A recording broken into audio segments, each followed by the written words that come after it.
Okay, I have another one today. So, we have the story of Marco the Phoenix. See, it all started a long time ago.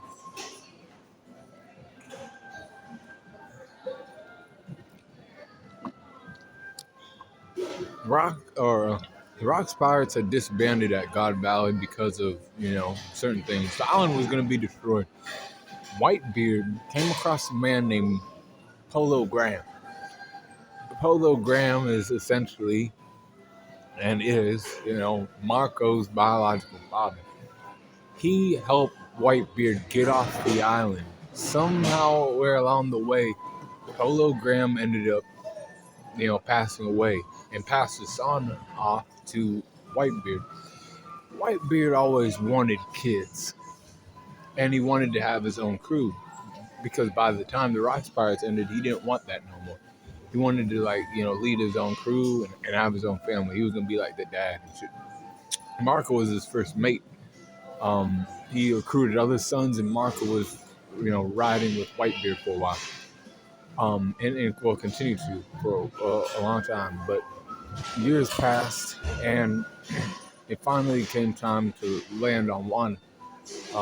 They needed to because they had crashed and other things, right? They needed to repair their ship. Whitebeard got on a skirmish with Odin. Marco wanted to help, but he's like, no, don't do it. Don't even try. Let me handle this. Marco stood back and watched.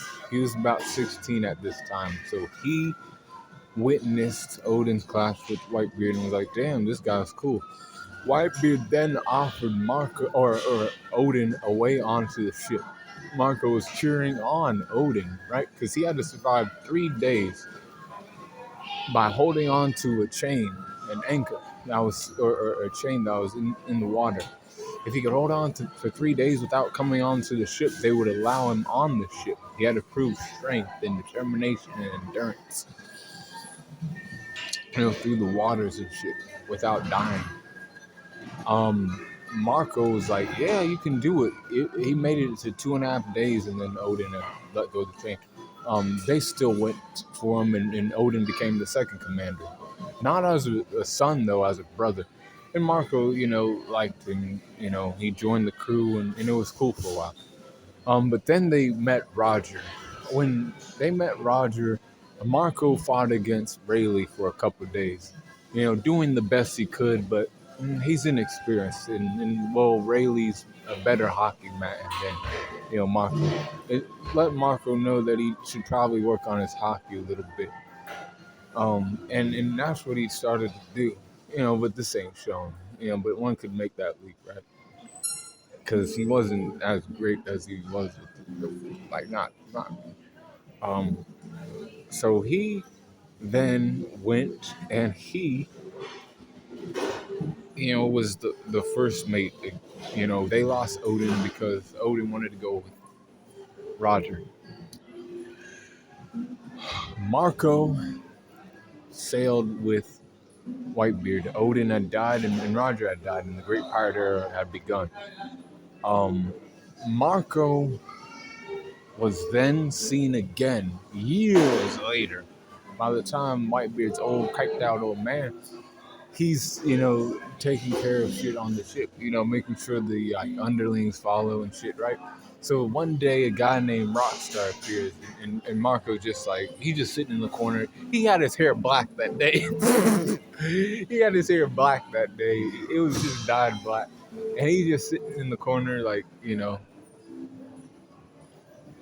what's going on, man? We don't, come on, man. You were talking like you can, do something. You're gonna fight us. I don't think you know who you're, and he's thinking this shit. He ain't saying anything. But then, couple weeks later, Marco has his hair back to being yellow. Or blonde, right? And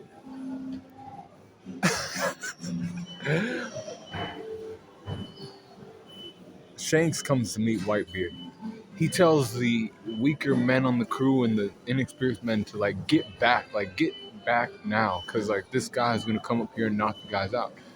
And he's like, what do you mean? people started tipping over, and he's like, "Oh fuck, it's already started." Marco was pissed because it made his captain, look kind of like foolish or weak or whatever. But he wasn't mad at his captain. He was mad that Shanks did that. Trying to like make him look foolish or play games with his crewmates. He's the first division commander. He's like, I don't like him. But Shanks had warned Whitebeard. One thing led to another, and the Paramount War and the War of the Best happened. Marco pulled up to the War of the Best. He blocked shots from Admiral Barcelino, or AKA Kizaru. And his fellowship was put on display for the first time in the anime. In episode 400 and something, 460 something. Remember, I did all those, episode reviews for y'all. So you remember. So, like around 460, all right, this man pulled up on Admiral Kizaru and did that shit, right? So he deflects that attack, puts Kizaru back to his seat.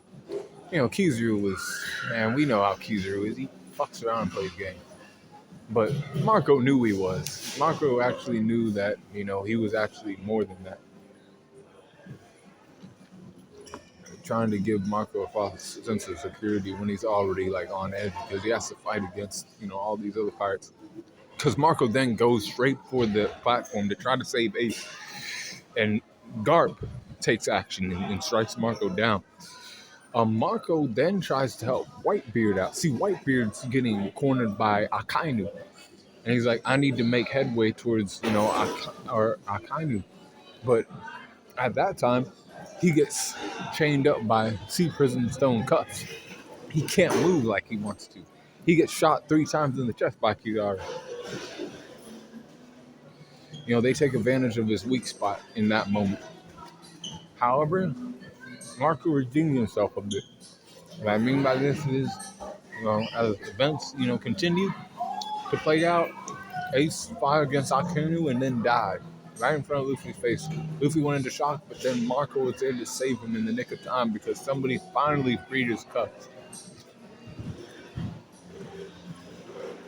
He then was ordered to stand down by Whitebeard after Akainu was got out of the way, and Blackbeard showed up.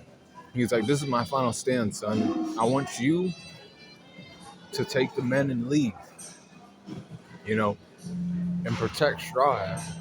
He took that to heart because that shit would come into play later. Marco left. He had lost Ace and he had lost his captain. Marco was, struck. However, he had to stay strong, and he did, because there was a time period after the war where the government was still like, and like the world at large was still like, the Whitebeard pirates are still the Whitebeard pirates. And Blackbeard still hadn't made his actual move yet. Now, when he actually made his move, Marco made his move too, and this led to the incident called the Payback War. Whitebeard and the remnant of the Whitebeard, Marco and the remnants of the Whitebeard pirates fought against Blackbeard, Marshal they teach. They lost that fight, and Blackbeard became one of the 4 emperors of the sea to replace Whitebeard. Marco was defeated. They all disbanded. They just disbanded. They were disbanded. So Marco left, and what he did was this. He decided to find Whitebeard's homeland, right? And guard over it as like a guardian. Be like a doctor there and basically fight off any, pirates who would try to fuck around in Whitebeard's hometown and any, crooked Marines that would fuck around and play games there. And he protected those people there, as a good thing for his father and, former captain. And just, there was nothing else he could do. But the time came for Marco to rise up again, as he is known as Marco the Phoenix. Marco the Phoenix was recruited by Cat Viper of the Mink tribe. Cat Viper was like, there's a war going on in Wano. Kaido and Big Mom versus the worst generation. Straw Hat Luffy's there, and we remember when Odin, rode with us on the Whitebeard Pirates. I thought you might want to come fight and help us out. Marco remembered that, and he remembered what Whitebeard told him. Whitebeard had told him, protect Straw Hat. So he showed up in Wano, in Mark of the Phoenix style, with blue fire and all that shit. He was holding shit down for a while. So Marco was basically buying time for Sanji and Zoro to get off their fucking ass and get their ass and get. Sanji was, fucking around with those bitches and got caught up on some shit. Zoro was out on the rooftop and he got laid out by Kaido. So he needed to recover. So then Marco was there for them. He was, holding off King and Queen best he could. Because those are other two commanders and he was fighting against them by himself, right? Then they woke up and he, allowed them to do what they had to do. Marco was there for like the whole battle. He then, he even clashed with Big Mom for a little bit too. But and when everything was said and done, Luffy had won. He stayed a little bit for partying, but then he went. He found Shanks, and he was with Shanks for a little bit. Shanks was like, "Hey, why don't you join our crew? You need somewhere to like crash since you have no more crew members." Marco was just like, in a cool kind of way, was like, "Nope, I'm done babysitting you emperors. That I've had a lifetime of doing shit like that, buddy. I'm out. I'm a free bird now." And that basically ends the story of Mark of the Phoenix as we know it in the anime and in the manga up till now. But I might make a follow-up video way into the future, maybe, possibly. But this was the life or the story of Mark of the Phoenix as told by Darius the Green Angel. So I hope you guys liked it and leave comments in the comment section.